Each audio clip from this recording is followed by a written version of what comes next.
Good morning, and thank you for joining us. Depending on where you're tuning in from, precipitation may have already begun in your area. It's already started here in Raleigh at the Emergency Operations Center. Snow began in the mountains earlier this morning and will continue moving eastward throughout the afternoon and evening. Central North Carolina will continue to see a mix of rain, sleet, and snow. The heaviest snow is expected in northeastern North Carolina throughout tonight. Depending on where you are in the state, the storm will certainly disrupt your daily life. Some of you may even have your kids at home with you watching this briefing instead of at school where they normally would be. And while we cannot stop this storm, we can and will respond to it as best we can. Yesterday, I declared a state of emergency across North Carolina, which activated our cross-agency state emergency response team. That team includes the Department of Transportation, the Department of Public Safety, the North Carolina National Guard, the State Highway Patrol, and our state's utilities. Here's what we've activated so far. More than 1,500 crew members with the North Carolina Department of Transportation have been pre-treating roads across the state and spreading 3.1 million gallons of brine. As the storm makes its way across the state, NCDOT is shifting crews to remove snow and ice. There are over 1,400 DOT and contractor trucks ready to clear roads. More than 180 National Guardsmen and 39 force packages have been activated and dispersed to support local emergency response efforts. Our state's power utilities are pre-positioned to quickly restore electricity if it goes out. Many communities have opened warming stations for those who need refuge from cold temperatures. And you can get that information if there's one in your county on your county's website.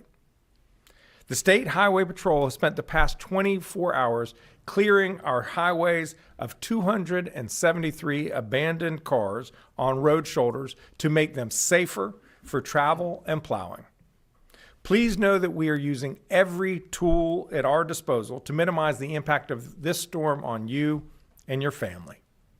In a moment, you will hear from Emergency Management Director Will Ray about the winter storm and our emergency response operations, and from Secretary Joey Hopkins about NCDOT's work to keep our roads as safe as possible. At this point, our greatest concerns remain power outages and road safety. Please keep your devices, your phones, charged. Have a flashlight on hand.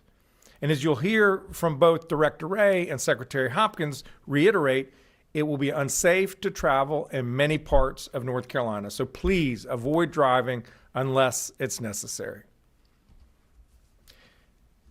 This morning, in addition to Director Ray and Secretary of Transportation Hopkins, I'm also joined by Secretary of Public Safety Eddie Buffalo, Chief of Staff to the North Carolina National Guard Colonel Ed Wallace, and Colonel Freddie Johnson. Erica Kugler and Jackie Metavier are our Spanish language interpreters, and our American Sign Language interpreters are Karen Magoon and Stephen Holland. I'll now turn it over to Emergency Management Director Will Ray to provide additional updates.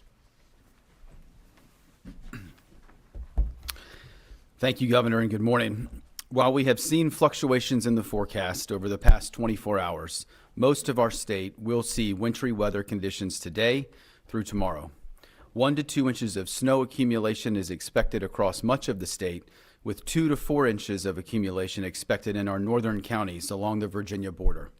The highest snow accumulations are forecast across the northeastern counties, where 6 to 8 inches are possible and up to 10 inches locally. There will be bitterly cold temperatures across the state tonight, with gusty winds making the wind chill values in the teens. Unfortunately, the threat of ice accumulation has remained, particularly along the US 70 corridor in areas near Goldsboro, Greenville, Williamston, and New Bern. These areas can see a quarter to half inch of ice accumulation. As a reminder, ice accumulations of around a quarter inch and greater will cause tree branches to snap and can lead to more power outages. If your power goes out during this storm, please ensure that generators are operated outside and away from open windows to prevent carbon monoxide poisoning. Never burn charcoal Never burn charcoal indoors or use a gas grill indoors. Properly vent kerosene heaters and make sure that all heaters have at least 3 feet of space around them. Use battery-powered sources of light instead of candles to, again, reduce fire risk. And make sure that you have plenty of warm blankets and clothing available.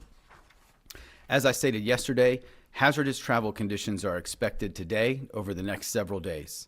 We ask that all North Carolinians continue to monitor the weather and stay off the roads if possible. Unnecessary travel not only puts you at risk, but also the public safety personnel, power crews, and DOT workers that will need to respond if there is an issue. The State Emergency Response Team remains activated and ready to support our local communities across the state. Elements of the North Carolina National Guard with more than 180 guardsmen and vehicles have been pre-positioned as of this morning across North Carolina to assist local first responders and the Department of Transportation as needed. Currently, there are 49 local emergency operations centers monitoring are open, and 96 of our school districts are closed or operating on remote learning schedules today. Local states of emergency or other local preparatory actions may increase over the course of the day and evening in the impacted community, so please make sure that you are following all directives or instructions from your local public safety agencies. Thank you to the State Emergency Response Team partners for the tireless work over the last several days preparing North Carolina for the potential impacts. If you need information on power outages, roadway conditions, or how you and your family can be best prepared, please visit readync.gov. Remember, please only dial 911 for emergencies. Make sure your cell phone is charged and conserve battery power. You can do this by dimming the brightness of your display and disabling non-essential applications. To reduce any strain on cell service in your area, especially in areas that experience power outages, try texting to reduce that network congestion. If you lose power at your home, do not use your vehicle to charge devices inside your garage. Carbon monoxide is colorless and odorless and can be deadly. I would like to again note that the FEMA disaster recovery centers are closed today in Western North Carolina due to the weather, but disaster survivors in Western North Carolina can still reach FEMA and access services by calling 1-800-621-3362. Additionally, as we said yesterday, you can contact the North Carolina Disaster Case Management Program at 1-844-746-2326 or visit ncdps.gov/Helene. The North Carolina Disaster Case Management Program was established to help guide survivors through the recovery process, to assist with making a recovery plan to fit individual survivor needs, and to find resources to bridge any gap that a survivor may be experiencing. Finally, as we move through today and into tomorrow, please remember to check on your friends, family members, neighbors, or those in your community who may need additional support. We are stronger and more resilient together. I'll now turn it over to Secretary Hopkins for his update.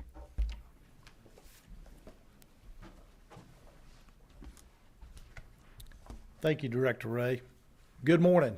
Like the governor said, the winter storm has arrived in parts of our state, and we expect it will make travel treacherous across much of North Carolina throughout today, tomorrow, and even into Friday.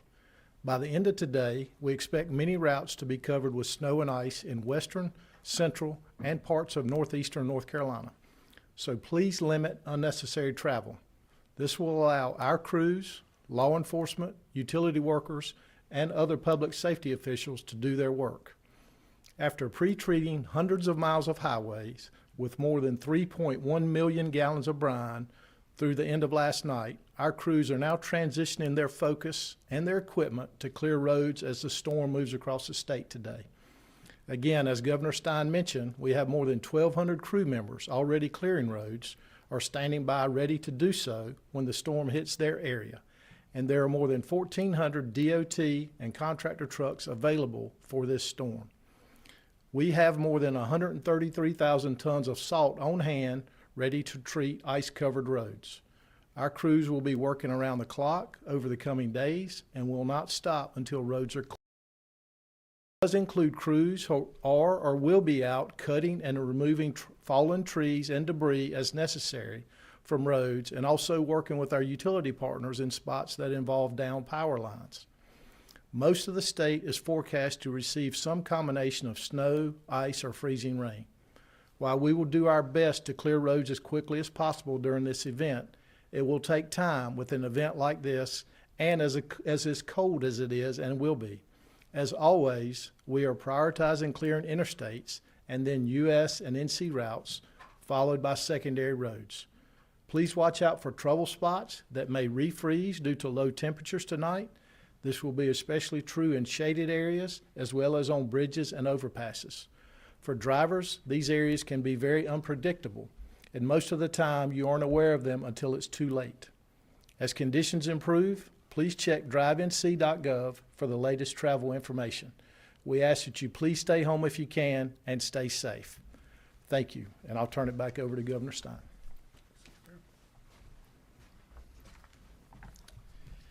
Thank you, Director Ray and Secretary Hopkins, for the work that you and your teams are doing to keep North Carolinians safe.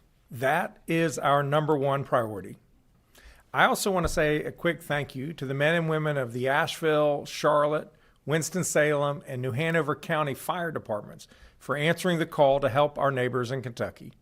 Our swift water rescue teams continue to operate there, where in addition to flooding, communities receive snow overnight. They've had more than 250 interactions with impacted residents as they've searched structures and provided support to local law enforcement. As winter weather continues throughout today, we recommend the following actions from each of you. Pay close attention to your local weather and enable emergency alerts on your cell phones so you can receive updates from local emergency management and the National Weather Service. Keep cabinet doors open for pipes located under sinks so they don't freeze, and let your faucets drip to prevent freezing. In snowy and icy areas, please just stay off the roads if you can at all help it. If you have to be on the road, store an emergency kit in your vehicle. If your power goes out today or overnight, keep these safety tips in mind. Only operate generators outside, away from open windows and doors so that you do not get carbon monoxide poisoning. Never burn charcoal or use gas grill indoors. To reduce the risk of fire, use battery-powered sources of light, not candles. Over the next 24 hours, think about who in your life might be most vulnerable to this weather, whether it's a family member, a friend, or a neighbor. Please check up on them, make sure that they're prepared as well. Taking care of each other, that's what North Carolinians do. Thank you. I'll now open the floor to questions to folks here in the room and then folks on the phone. Any questions? Good morning, Governor. Good morning. With this system kind of being broken up in this form or fashion, is there any change to the strategy and how NCDOT is going to be approaching and treating the roads? Is there going to be kind of waiting until it all passes through tomorrow, or once there is a break today, will work be done to try and clear roads as quickly as possible? Secretary Hopkins. No, great question with the changing weather, but no, it does not change our approach. I mean, our crews have been out since Sunday night, pre-treating roads all across the state. And now, depending on where you are geographically and how much precipitation you're getting, they will start pushing snow or the snow and ice and sleet off the roads as it accumulates. As a follow-up, is there any change in strategy in terms of the staffing or conservation of resources in terms of ensuring that you're able to kind of work over the next several days to clear any roadways throughout the state? So initially during the beginning of the storm, we'll use our local forces and our contract forces to do as needed, depending on what happens locally, but then we may supplement from other parts of the state, you know, like the day after the storm or the next day after the storm if needed. Thank you. Thank you. Thank you, Secretary Hopkins. If there's a question over the phone, please press 1 to ask. There are no questions. Thank you all for being here.